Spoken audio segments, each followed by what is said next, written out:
4 with the theme of the COVID era. When COVID-19 entered the city of Mabalacat, quarantine and public health measures were observed. Social services were heightened.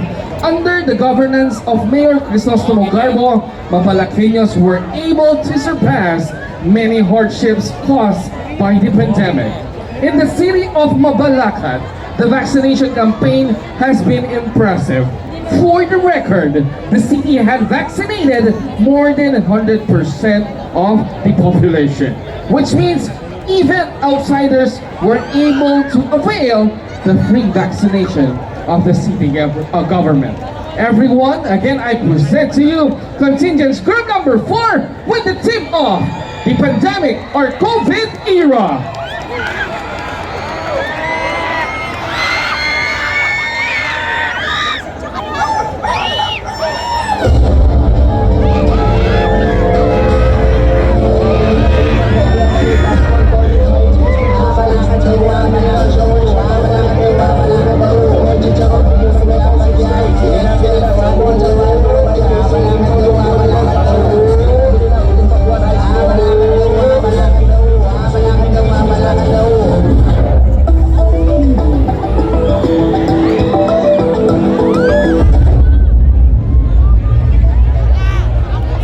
Community quarantine is hereby imposed in the entire of Mabalacat City.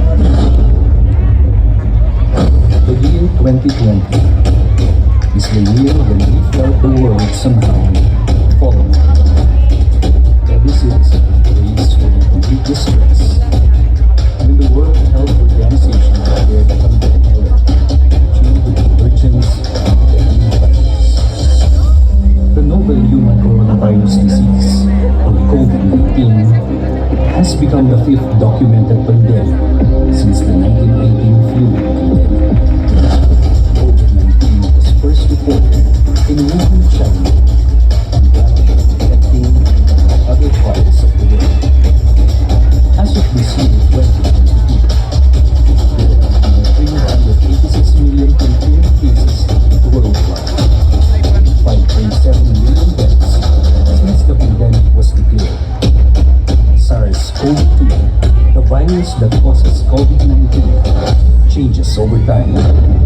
The emergence of variants pose an increased risk to global health.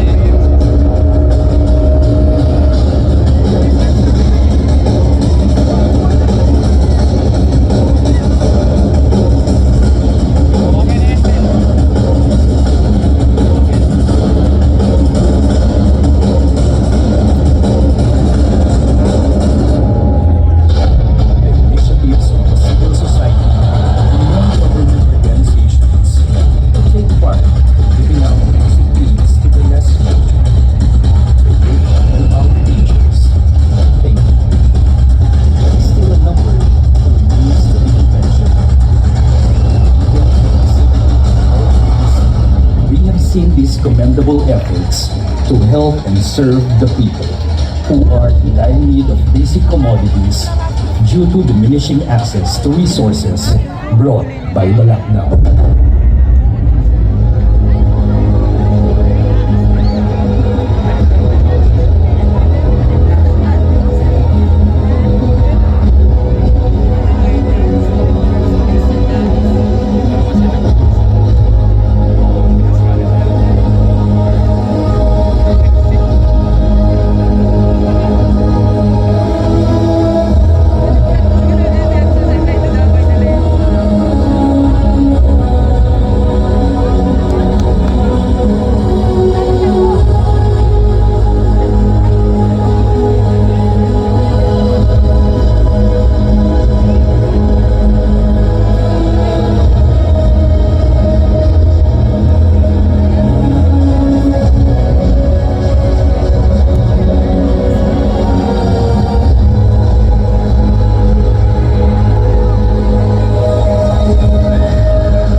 A round of applause for our contingents group number 4 with the team of COVID or pandemic era. Again, that's our contingency group number 4.